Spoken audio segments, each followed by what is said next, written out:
In the grand tradition of underemployed artists, our first guest has been a singing waitress, a dildo salesman, a dental assistant, an abortion clinic receptionist, a blowjob instructor, a travel writer, a pelvic model, you may notice a trend, and a Swahili teacher.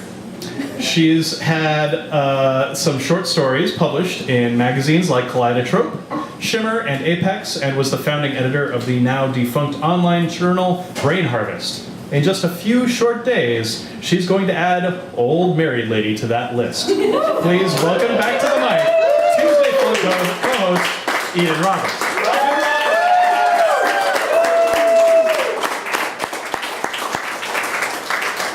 Thanks, everybody.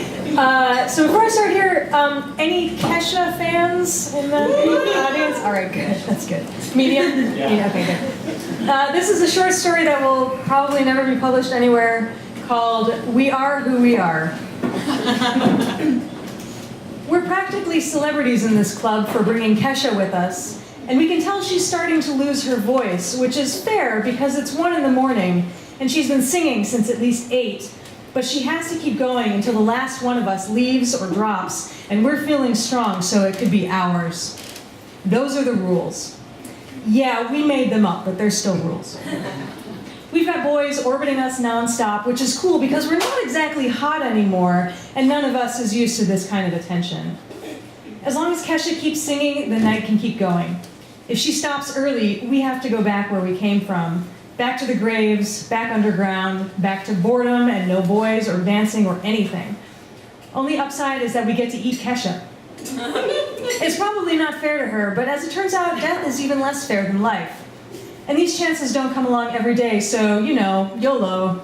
Do people still say that? We've been out of it for a while, but we try not to show it. She's launching into TikTok for like the 15th time, but we don't care, because it's one of those songs you just don't get sick of. We feel a little bad for the DJ who's spinning her song so she has something to sing over. She may be singing, but he's the man behind the curtain, so to speak. The boys dance close, but not too close, and they're sweaty and smell good, and it's too much for us.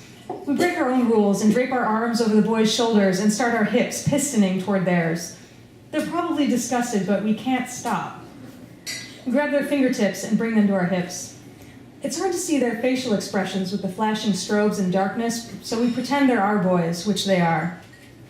Tonight I'ma fight till we see the sunlight, tick-tock on the clock, but the party don't stop, no.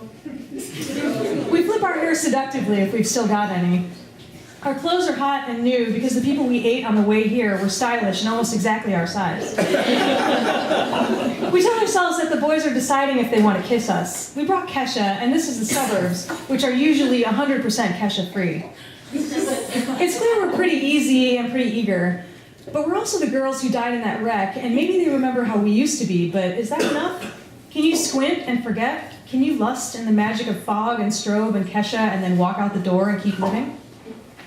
What about us? What about what we want? We've still got streaks of blood crusted on our faces from those people we ate, and there's no way the boys can pretend it's makeup. We don't like eating people, but we don't hate it either. We don't feel much of anything at all except want. But want eventually leads to feeling other stuff. At least that's what we're hoping. Someone brings Kesha a bottle of water. She keeps asking for tequila, but this is the palindrome. Palindrome, anything? And there's no alcohol at teen dance clubs, sort of by design. We should have brought a bottle of something for her. That would have been nice of us. But it was also nice of us to spare her life for a few hours. It's nice of us to make someone feel hope. She probably still thinks she can live through the night, probably because that's what we told her, even though we were obviously lying. It'll feel really good to eat someone like Kesha, someone who matters. The boys smell too good. We stuffed ourselves before we got here specifically so we wouldn't eat anyone, but it's like we're never satisfied. Maybe just a small taste. Nothing too painful or too close to any major organs or veins. Maybe it'll even be a little sexy, we think. Maybe we'll promise we'll do other stuff if we can just take a small bite, just a tiny nibble of flesh. The boys yank their hips away. They disappear into the fog. They can't handle us, that's clear. They want to set the rules, do everything on their terms. We lick our lips, almost tasting them. There's something kind of hot about wanting and not getting. We think about that, but not for very long. Looking for some trouble tonight. Take my hand, I'll show you the wild side, like it's the last night of our lives. Kesha has turned Die Young into a ballad. Tears are streaming down her cheeks. She's not even standing anymore. She's straddling a folding chair with her elbows resting on the chair back. Kids are slow dancing, using it as an excuse to grope each other. One tall skater kid is standing alone right in front of the stage, sort of swaying to Kesha's ballad. And he's not really our type, but he's got the kind of yellow hair we used to go crazy for. He's got a nice long neck, and we feel that wanting again. We're thirsty to put our hands on him, to have him look at us the way boys used to look at us, like they want to devour and worship us and can't figure out which to do first. We trip over each other to get to the tall kid, but he's not even paying attention. He's staring up at Kesha with that expression that we want for ourselves, mouthing the words to the songs, the foggy red club lights flashing on his face. Kesha has noticed him, and she's kind of pleading with him with her eyes, stretching one arm out really far like she wants him to grab it. But we didn't bring Kesha here so she could ruin the night for us and take everything that we want. So just to spite her, we grab the tall kid by his pretty hair, and we eat him. Kesha shrieks, and the feedback brings all the kids to their knees. We grin through dripping red teeth, but we're putting on a show. We didn't want this. We specifically wanted to avoid this. And also that boy seemed nice, and he was probably just excited to see Kesha. Just some kid who hates the suburbs like we did. That's why we drove fast. That's why we were total bitches to everyone. And here we are, still bitches, only now with eating people. It's clear the vibe is ruined, and Kesha is hyperventilating, which means no more singing. And we're feeling a little sick now, which is new, and not really what we were hoping for feelings-wise, because now we have to kill her. There's no pretending we won't, and we're having second thoughts. Maybe we could turn her into one of us? Is that possible? It's not like we got a manual on this stuff, but maybe we can figure it out. Because we really are huge fans, and we'd prefer she hung out with us after.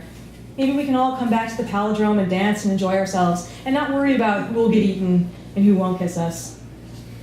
The DJ is still spinning because he's behind a curtain and can't see what's happening, and it would have been too coincidental to play Cannibal, but we all really would have gotten a kick out of it. Tonight we're going hard, hard, hard, hard, hard, hard, just like the world is ours. We're tearing it apart. Kids are screaming and running around like crazy, slipping on the blood of the blonde skater kid, plowing into each other looking for coats and lost scarves, hollering into cell phones for moms to pick them up, or racing after friends who have cars. Drive safe, we want to tell them. There's no need to rush. You have time. We can barely limp, much less run, much less drive. What a bunch of spoiled brats. Do they think Kesha showed up because they're special? Like they just deserved her because they're young and alive? Did they even take a second to think about where we came from and what we went through to get her? No, they just wanted what they wanted, and now that things ended predictably, it's everyone's fault but theirs. We're pissed now, and it makes us want to eat everyone just to teach them a lesson. But no, it's not anger, it's something else. What is it? We press our ruined hands to our xiphoid processes, which we learned about in bio, and which is part of the rib cage that starts out soft and slowly turns to bone, and for some reason we'll never forget it. There's a feeling right there that's not anger, and we can't put a name on it, but it's a different kind of wanting. It's wanting what someone else has and knowing we can never have it. We lurch after the kids and grab for them, but we all started too late, and they're mostly already gone. Kesha is still up on stage, though, just standing there like she's frozen, and we're a little surprised because she really could have gotten a ride from anyone. But instead, she's stuck with us. This place about to blow. Someone should really go take care of the DJ. We advance on Kesha, and she's not begging or fending us off, and she looks a little pale, but that could be the fog machine. And we want so badly to be Kesha, but we can't. We can't, no matter how many rules we make, not even if we make her one of us. She'll still be Kesha, and we'll still be us. The DJ gargles his own blood off stage, and then the music stops. We've never been in the Palindrome without music, and even though the lights are still flashing and the fog burps out from everywhere, it just feels like someone's weird basement. We feel stupid. Kesha is slowly inching her way off the far end of the stage, as though we won't notice as long as she takes tiny steps, but of course we notice. We're just not sure what to do. One of us lurches out from behind the DJ's curtain, wiping her mouth, and her clumsy steps echo embarrassingly.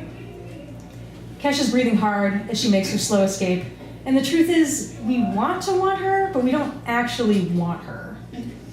She stumbles out of the palindrome, mascara streaked like spider legs, because even though she probably uses the expensive stuff, there's only so much you can ask of mascara. We watch her flag down cars on Dundee, and they speed up and swerve around her because this is the suburbs. Seems like a good time to say something, thank you, maybe, but we're a little choked up, and anyway, she looks like she just wants to get out of there. We shuffle out to the empty parking lot and listen to the streetlights buzz. Kesha does something with her face, hard to tell what. Finally, someone recognizes her and picks her up in an old Toyota. What's the point of making rules if we're just going to break them? What are we without our rules? Maybe we're nothing. But what does that mean? Is it like when your mom yells at you and says you're nothing? Or is it like empty of the universe nothing?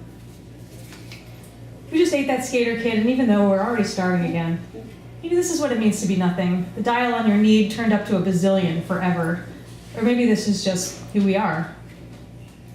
A car pulls over with a squeal of tires and asks if we're lost, if we want to party. We're so surprised that for a second we just stare at the man in the driver's seat. He's dad-aged and wears clothes from Target, but not the cute ones. He smells like beer. We drag him out of the car and start eating him because that's what we are, walking corpses who eat people. But something feels different, we don't know what.